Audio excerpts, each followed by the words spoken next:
The English language is full of idioms that don't make sense. It never rains cats and dogs. And I'm sorry, I don't care how expensive your new computer or a diamond ring or a car is, it never really costs an arm and a leg. And come on, anatomically it's absolutely impossible for your eyes to be bigger than your stomach. However, there is one English idiom which I think makes perfect sense. You never get a second chance to make a first impression. First impressions are so important. You won't meet the person who marks your writing paper, but you can still make a fantastic first impression by writing an introduction which paraphrases the task with no mistakes. Let's find out how. Hey, as we saw in the last video, every IELTS report should start with a sentence that paraphrases the task. And with a little bit of practice, this should be the easiest sentence you write in the exam. Because there are always 3 steps to writing a perfect introduction. In step 1, you have to paraphrase the type of chart and the verb. In step 2, you have to paraphrase the topic of the chart. This can be the most difficult step. And finally, in step 3, you have to paraphrase the time phrase. Now, maybe for some of you, you're thinking, well, that's pretty basic. However, I have seen many high-level students who make mistakes when paraphrasing the introduction. So, come on, let's find out how to write a perfect introduction. I am 99.999% sure that the first 4 words in your writing one task will be the chart below shows. And I guess for us to be able to paraphrase those words, we need to know what the different types of charts are called in English. So, I'm going to pause the video and show you the 6 most common types of charts. I want you to look at the charts and write down the name of each chart. I want you to write them down because it's not enough for you to know it in your brain dictionary. You have to be able to spell it. Okay, here they come.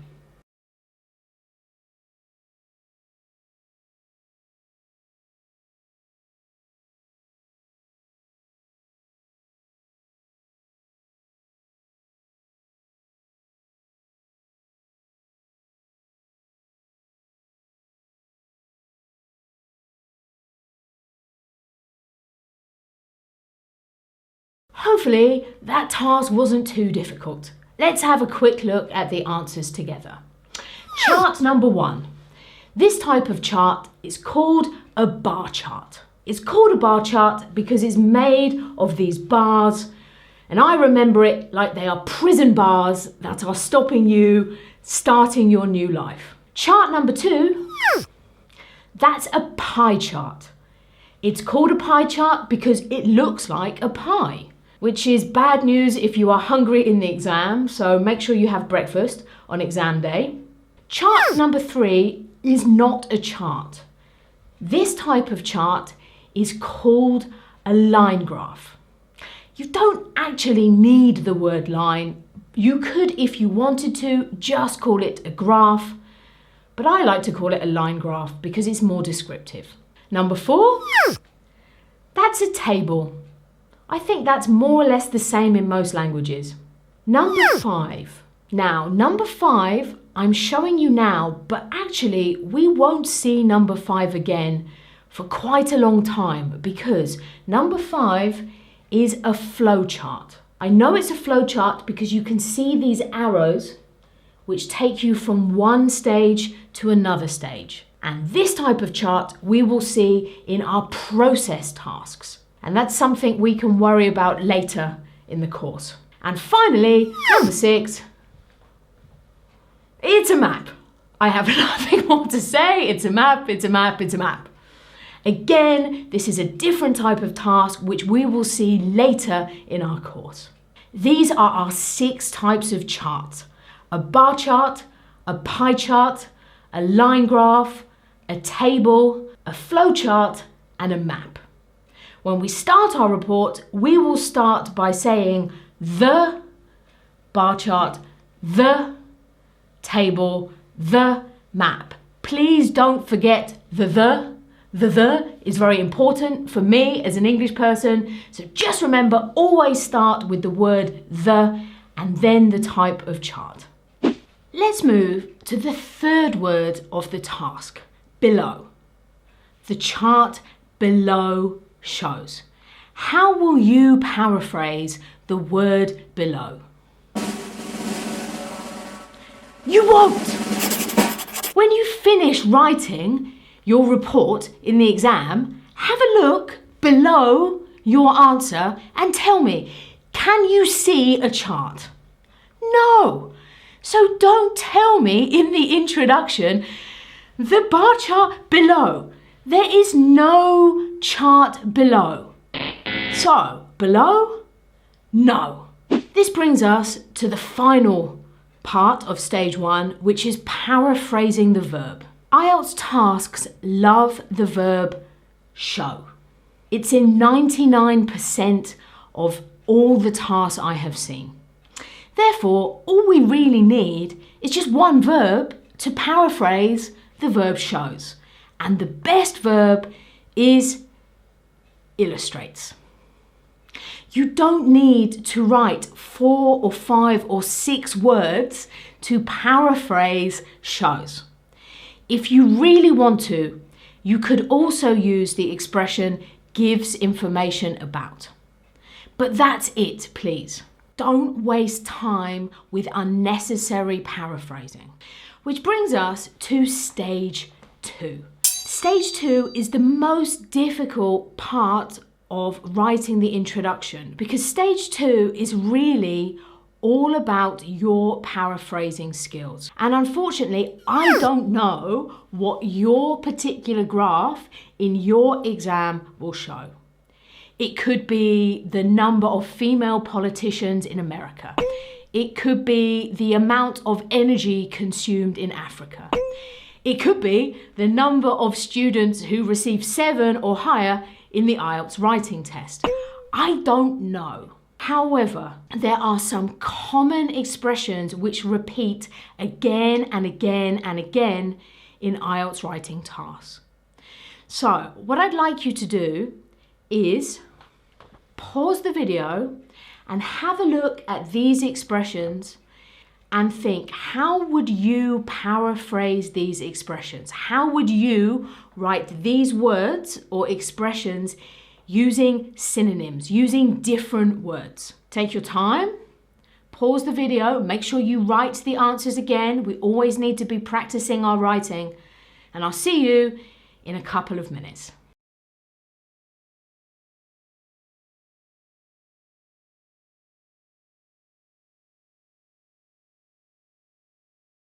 Okay, I'm making you work a little bit in this video. Let's have a look at our list. So, the first expressions in this list are talking about quantity. And that's because most IELTS charts are giving you numbers and statistics and therefore are talking about quantities. So the first one we've got the number of students. I would paraphrase this as how many students. The chart shows the number of students, the bar chart shows how many students. When we use the number of and how many, that's for nouns we can count. If you have an uncountable noun, for example, pollution, we have here the amount of pollution. Well, I can't count pollution, so my paraphrase here would be how much. How much pollution. Next, we have another really common IELTS term, the percentage of the population, And the best way to paraphrase the percentage of is the proportion of. They're very similar words, percentage, proportion. They both start with a P, so they should be quite easy to remember. Now let's move away from numbers and some other really common expressions. Lots of IELTS charts divide between gender. They divide between men and women. So if you've got men, you could paraphrase this to males. Don't forget the S. Male with no S is an adjective. Males with an S is a noun. And the same for women. We can paraphrase this to females. Average. Average is another common IELTS term. If you're talking about the average number or the average time, you can paraphrase this to typical. Then we've got every month, every year. Here we can use a ly, monthly, yearly. Fantastic synonyms. Finally, we have expenditure. IELTS loves money or graphs that talk about money. We can't really change expenditure just to one word, but we could change it to a phrase. The amount of money spent on, or how much money is or was spent on.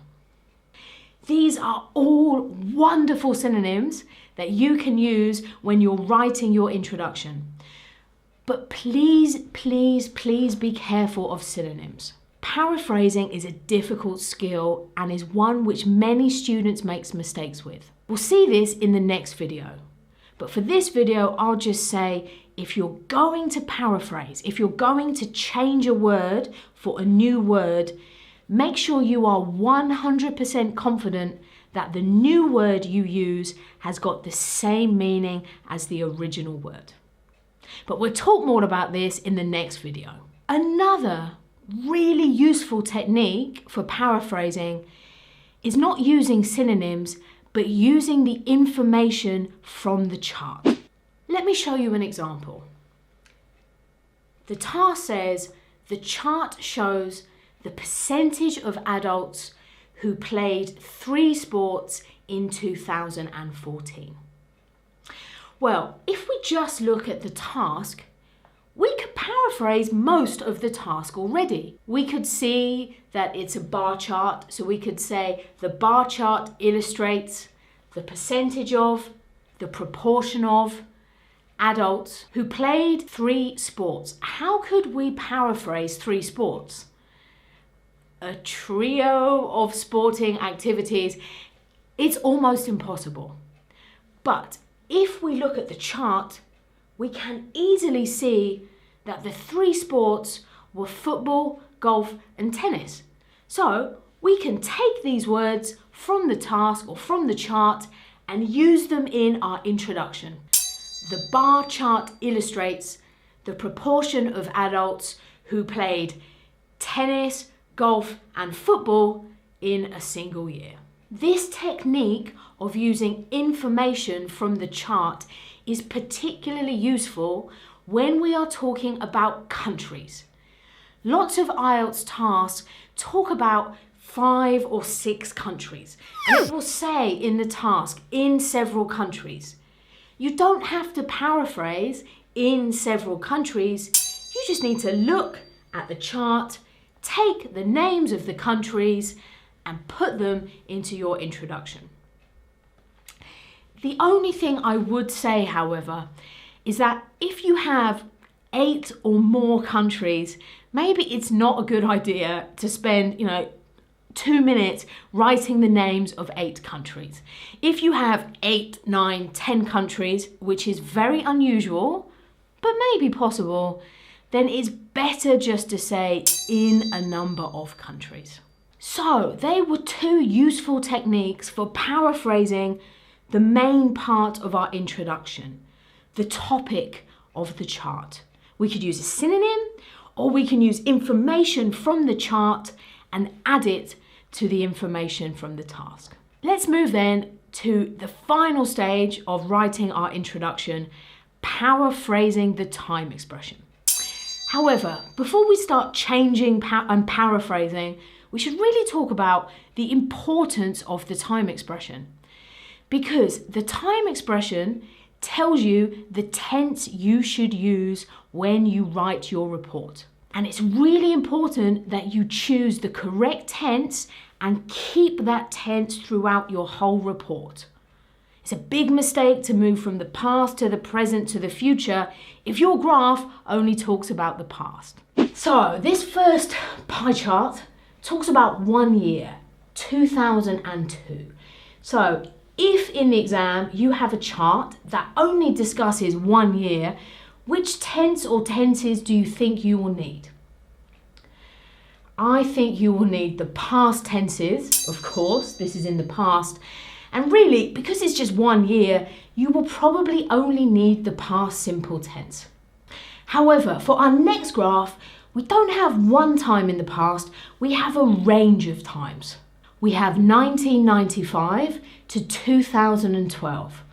So of course, we will still need past tenses, but this time, because it's a range, we will probably need the past simple and the past perfect. And I'll talk about the past perfect when we talk about organising our paragraphs. It's a very useful tense for us to use in our task 1. What about this chart though? This chart talks about monthly sunshine hours. We can see we've got the different months, January, February, March, etc., etc.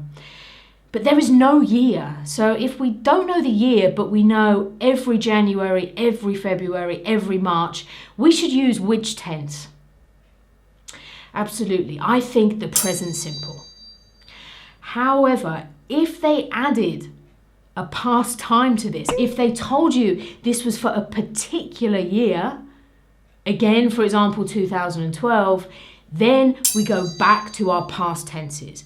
But if you have no time, it's probably safe to use the present simple tense. Right. This next type of graph, to be honest, is not very common. I'm only showing it to you because I would like to be able to sleep well at night, knowing that all my students have got all the information for every possible question in the exam. Because this chart, it starts in the past, however, it finishes now. So if you've got something which started in the past and ends now, which tense should we really use for this chart? I think the present perfect. That's what the present perfect does. It says something started in the past and is unfinished now. I have been a teacher for 20 years. However, although we'll need the present perfect in this graph, when we're talking about individual years in the past, again, we will need our past tenses. That's why this type of chart is not really very common in the IELTS exam, because it's a bit confusing for students. It's a bit confusing for the people marking the exams. So usually we're either in the past or talking about usually. However, there is one other type of common chart. This one. And it causes problems for students because this chart starts in the past but ends in the future. So for this type of chart, what tenses will we need? We'll need a mix. We will need some past tenses for the bit which is in the past and some future tenses for the bit that's in the future. I don't like this type of chart. Hopefully you won't have one in the exam, but again, it's best to be prepared. Okay, so they're the different times you might get. Let's work out now how to paraphrase our time expressions. I'm again going to ask you to pause the video, and here are, I think, all of the time expressions you could find in the task 1 writing.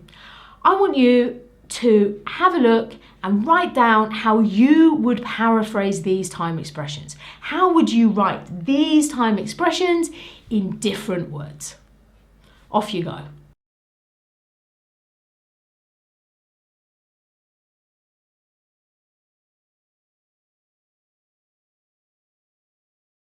Right, this is it, last time. So let's check together.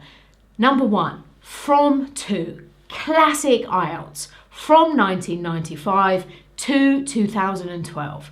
How can we paraphrase this? Well, the easiest way is just to change from to between and. Between 1995 and 2012. However, I think that's a bit boring, that's a bit obvious, that's a bit simple. For me, if you have a range of times, I really like to talk about the period of time. So I would paraphrase this to over an 18-year period. Please notice it's 18-year period, not years. We're using year as an adjective here, and therefore there is no S. If you wanted to, you could actually tell me the years by just adding them in brackets after this expression. Brackets are very, very useful in IELTS Writing 1, and we will see later we can use them a lot to help us add statistics to our information. Okay, what about the second one? We just had this 1 year in 2002. How could we paraphrase this? Honestly, you don't have to paraphrase this. Because really, a year is a year. There's no real paraphrase. If you did want to, if you don't just want to leave in 2002, you could change it to in a single year and then again add the year in brackets afterwards. Okay, the third one is a really classic IELTS expression, in 3 periods. This, to be honest, is like our 3 sports or our 3 countries. The best way to paraphrase in 3 periods is to look at the chart and tell me what those 3 periods are. For example, 1980, 1990 and 2000. If you wanted to, if something strange happens, if you can't see the years, you could say in 3 particular years. But honestly, the best thing to do in this circumstance is just to look at the chart and use those words in your introduction. Okay, here we've got our friend, the present perfect. Now, from 1990 to now. So, if your chart, and it probably won't, but if it finishes now, you could paraphrase this using since. But you can only use since if the end of your chart is now. If you have another past time, you cannot use since. So for this chart, we could just say since 1990. And finally, we've got our prediction for the future until 2030. And I think the best paraphrase of until is up to 2030. While we're talking about predicting the future, if you do have a chart which has got 2 time periods, the past and the future, I think it's often a good idea to separate these in your introduction. So rather than having one sentence with the past time and the future time, to separate them and have a second sentence which talks about the future. Let me give you an example.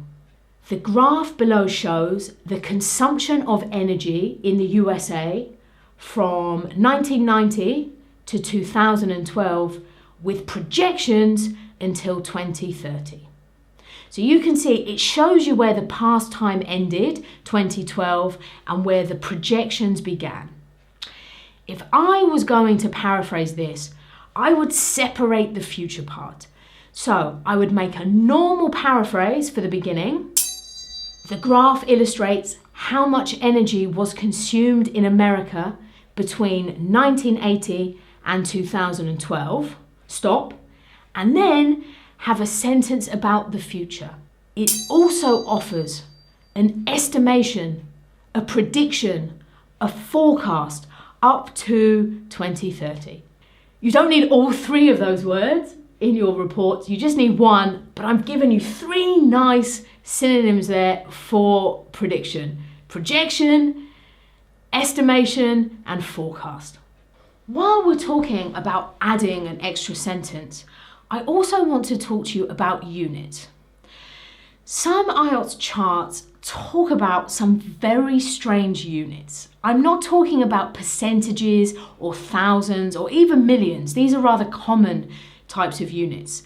However, sometimes in the exam, like in this graph here, they use what I call a crazy unit. So in this chart, it's British thermal units. What are they? I don't really know. Something about energy. However, if you have something like this in your exam, it's rather nice to include this inside your introduction. And all you need is the expression, units are measured in, and then you take your crazy unit and add it to the sentence. Do not do this if your chart is measured in percentages or thousands or something common. This is just very useful if you do have something very long as a unit, grams per person per day, for example. You don't want to write that again and again and again in your report. So if you tell me in your introduction, it's not necessary to repeat again and again inside your report. Finally, one very important piece of advice. Lots of old IELTS textbooks, which are very out of date, tell students to write a description of the x-axis and the y-axis.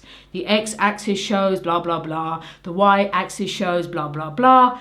No, this is not a requirement of the test, and actually you will lose marks because the task does not ask you to describe the axes. So please, if you have studied this already, or if anybody has told you to do this, I am telling you, please don't. It won't get you any extra marks. In fact, you will lose marks if you do this. So, what have we learned in this video? We have learned that there are 3 stages to writing an introduction. We need to paraphrase the task, so we need to learn the names of the different charts. We never use the word below in our introduction. When we paraphrase the verb, we only need to use 3 alternatives: shows, illustrates, or gives information about. When you paraphrase the main part of the task or the subject of the task, there are some useful expressions we can learn, but we need to be careful of paraphrasing, which is what we will look at in the next video. And we also need to learn how to paraphrase time expressions. Okay. So now we know how to write introductions. Your job now, of course, is to go and do the practice activities. And I will see you in the next video where I will teach you all about paraphrasing. My name's Shelly and this is my IELTS classroom. However, if you have a particular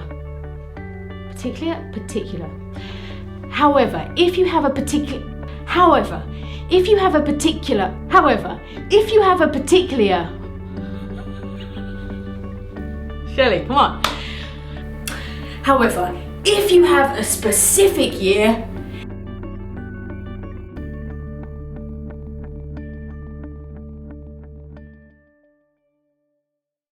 Hey, thanks so much for watching.